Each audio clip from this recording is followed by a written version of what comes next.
Hello, good morning,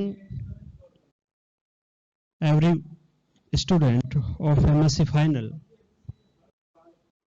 आज के video में अपन देखते हैं ऑर्डर ऑफ इवेंट्स को कंटिन्यू रखते हुए गाइडलाइन 8 है उसके ऊपर अपन फोकस डालते हैं। इसके पहले अपन ने गाइडलाइन 1 से 7 तक स्टडी कर ली थी और वहाँ पर जो स्टडी है उससे अपने को पता चल रहा था कि किस तरीके से अपन किसी भी कंपाउंड को किस तरीके से डिस्कनेक्ट करते हैं। ओके उसका डिस्कनेक्शन का ऑर्डर क्या रहेगा और उस ऑर्डर से जो स्टार्टिंग मटेरियल्स बन रहे हैं वो रियली स्टार्टिंग मटेरियल्स ही हैं क्या, जिनके द्वारा रिएक्शन होकर के अपने को टारगेट मॉलिक्यूल्स प्राप्त हो सकता है। तो इसी तरीके से आज अपन जो नेक्स्ट गाइडलाइन है आज उसके बारे में स्टडी करेंगे और वो गाइडलाइन है 8। तो देखिए जो गाइडलाइन 8 है वो गाइडलाइन 8 है वो क्या बताना चाह रही है कि avoid sequence which may lead to unwanted reaction at other sites in the molecules.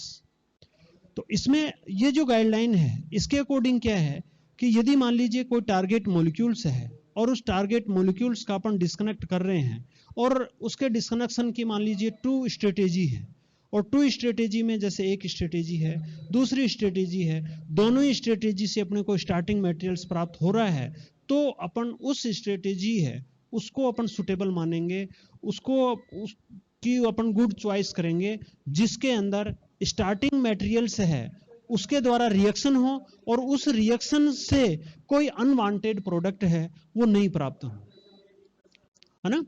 तो जैसे मान लीजिए आगे अपन एग्जांपल लेंगे, जैसे अपन रिएक्शन करवाना चाह रहे हैं। एक एग्जांपल देखिए आप यहां पर, जैसे बेंजेल्डिहाइड है,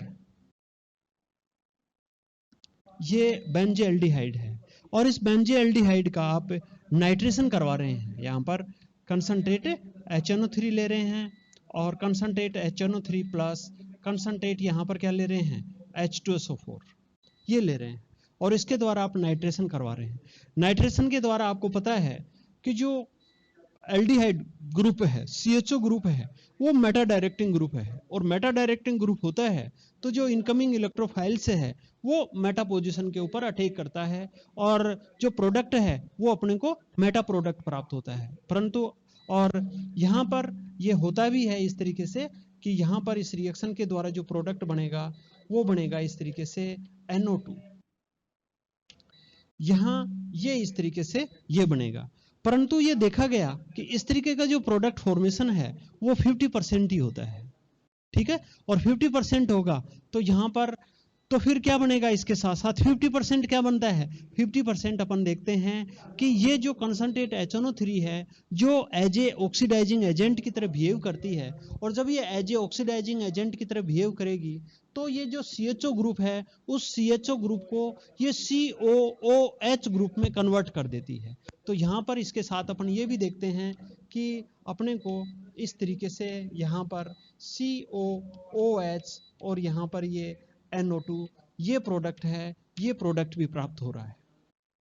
अब आप देखिए जैसे ये रिएक्शन है, अब इस रिएक्शन को यदि आप नाइट्रेशन करवा रहे हैं तो नाइट्रेशन करवाएंगे तो इससे अपने को अनवांटेड प्रोडक्ट प्राप्त होंगे और अनवांटेड प्रोडक्ट प्राप्त होते हैं तो जो गाइडलाइन 8 है वो गाइडलाइन 8 यही बताना चाह रही है कि अपन उस तरीके की स्ट्रेटेजी काम में लेते हैं और उस तरीके के सीक्वेंस को अपन अवॉइड करते हैं जिस सीक्वेंस के द्वारा और जिस रिएक्शन के द्वारा अपने को अनवांटेड प्रोडक्ट प्राप्त होते हैं, जिन सीक्वेंस के द्वारा अनवांटेड रिएक्शंस होती हैं, अनवांटेड प्रोडक्ट बनते हैं, उन सीक्वेंस को अपन अवॉइड करते हैं, ठीक है। तो यहां पर आप देखिए इस तरीके से यदि अपन ये कर रहे हैं ये रिएक्शन है तो ये अनवांटेड रिएक्शन हो रही है, अपन केवल नाइट्रेशन करवाना चाह रहे हैं बेंजेल्डिहाइड का, परंतु यहां पर बेंजेल्डिहाइड का नाइट्रेशन नहीं होकर के CHO ग्रुप है उसका भी आगे क्या हो रहा है, ऑक्सीडेशन हो रहा है। एक ये क्या है, अनवांटेड रिएक्शन है, ठीक है। इसी तरीके के अपन और एग्जांपल लेते हैं और उस एग्जांपल से अपन जो गाइडलाइन 8 है उस गाइडलाइन 8 को और अधिक समझते हैं। तो देखिए इसके अंदर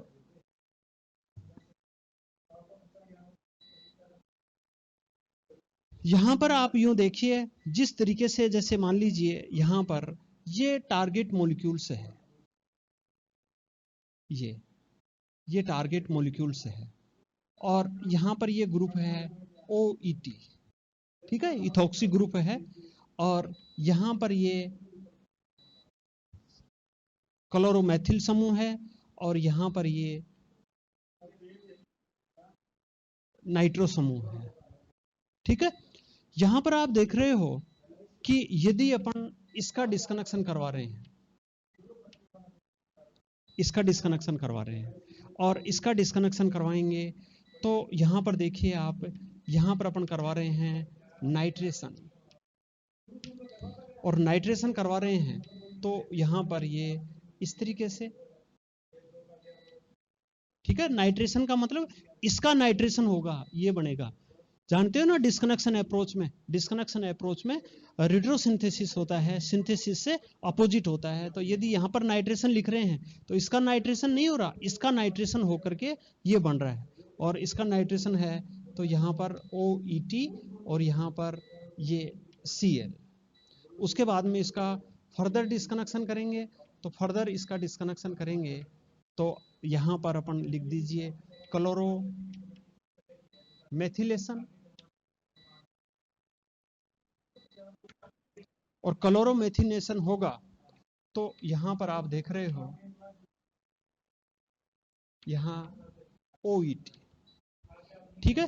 तो आप देख रहे हो यहां पर ये जो समूह है, ये गाइडलाइन सेकंड के अनुसार यदि कोई इस तरीके से समूह अवेलेबल होता है तो अपन उसका डिस्कनेक्ट नहीं करते हैं, तो अपन इसको आगे डिस्कनेक्ट नहीं करेंगे, इसी को अपन एज ए स्टार्टिंग मटेरियल्स मान लेंगे। और इसका यदि अपन ज्यादा करें तो इसका अपन फिनोल तक कर सकते हैं, है ना। इसका फिनोल है और फिनोल का अपन ने क्या करवा लिया, एल्काइलेशन करवा लिया, इसको इथोक्सी समूह है उसमें चेंज कर दिया। तो यहां पर इसका क्लोरोमेथिलीकरण करवाएंगे तो ये इस तरीके से, उसके बाद में इसका नाइट्रेशन करवाएंगे तो इस तरीके से ये टारगेट मॉलिक्यूल से प्राप्त हो रहा है। अब अपन पढ़ना क्या चाह रहे हैं, अपन गाइडलाइन 8 पढ़ना चाह रहे हैं, और गाइडलाइन 8 में क्या पढ़ना चाह रहे हैं कि avoid sequence in which may lead to unwanted reaction. तो यदि ऐसे सीक्वेंस को अपन अवॉइड करेंगे जिसके द्वारा अनवांटेड रिएक्शन है। इसी का देखिए, ये तो जैसे मान लीजिए पाथ ए है, ठीक है, यहां पर दूसरा इसका है ये, यहां पर ऐसे, और इसका अपन करवाए हैं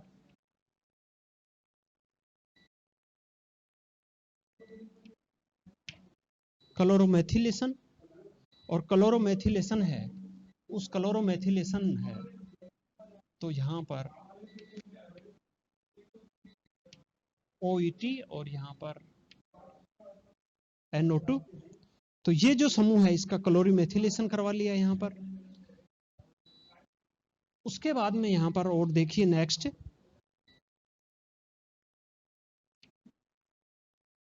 यहां पर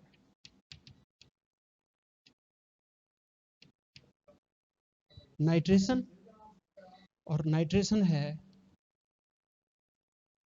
तो ये इस तरीके से, ठीक है, या यही स्टार्टिंग मटेरियल्स यही ले लें अपन।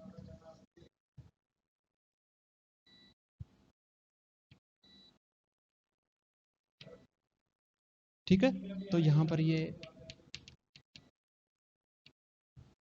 नाइट्रेशन, तो यहां पर आप देखिए कि ये इस तरीके से पाथ बी, तो यहां पर पाथ ए और बी दो पाथ हैं, और दो पाथ में अपन किस पाथ का सिलेक्शन करते हैं या कौन सी गुड स्ट्रेटेजी है, ये इस बात पर निर्भर करती है कि अपन वो गुड स्ट्रेटेजी का सिलेक्शन करेंगे जिसके अंदर अनवांटेड रिएक्शन नहीं हो। ओके, यहां पर देखिए आप, ये दोनों रिएक्शन आप समझ रहे हो, इन दोनों रिएक्शन में पहले अपन नाइट्रेशन करवा रहे हैं, उसके बाद में क्लोरोमेथिलेशन करवा रहे हैं। यहां पर ये जो पाथ बी है उसके अंदर पहले क्लोरोमेथिलेशन करवा रहे हैं और उसके बाद में अपन क्या करवा रहे हैं, नाइट्रेशन करवा रहे हैं। तो इस तरीके से अब यहां पर ये देखना है कि गुड स्ट्रेटेजी कौन सी है, कौन सा जो पाथ है उसको अपन काम में लेते हैं। तो यहां पर आप यूं देखिए कि ये CH2Cl ग्रुप है, ओके, और यहां पर ये CH2Cl है। अब यहां पर CH2Cl ग्रुप है, ये क्या है, मोर एक्टिव ग्रुप है, और मोर एक्टिव ग्रुप होगा तो जैसे अपन इसका नाइट्रेशन करवाएंगे तो ये नाइट्रिक अम्ल के द्वारा ये जो ग्रुप है इसका क्या होगा, ऑक्सीकरण होगा, और ऑक्सीकरण होगा तो यहां पर ये जो ग्रुप है ये डिस्ट्रॉय हो जाएगा। ये है कि समझ रहे हो ना आप, यहां पर ये क्या है कि यहां पर CH2Cl जो ग्रुप है वो ऑक्सीडाइज हो जाता है, इजीली ऑक्सीडाइज हो जाएगा, और इजीली ऑक्सीडाइज हो जाएगा तो यहां पर ये देखिए कि नाइट्रेशन की कंडीशन होगी तो इजीली ऑक्सीडाइज हो जाएगा, तो ये खत्म हो जाएगा, और ये खत्म हो जाएगा तो अपने को टारगेट मॉलिक्यूल्स है वो इजीली प्राप्त नहीं होगा।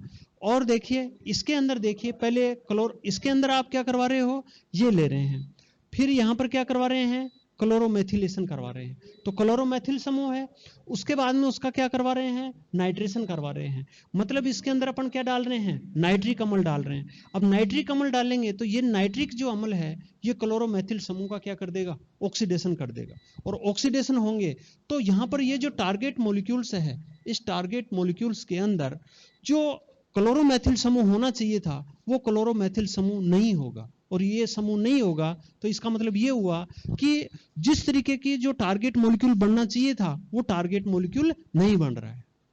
ठीक है, परंतु इसके द्वारा आप देखिए, इसके द्वारा आपने क्या किया, पहले इसका नाइट्रेशन करवा लिया, और नाइट्रेशन करवा लिया तो यहां पर इसका क्या हो गया, नाइट्रेशन हो गया।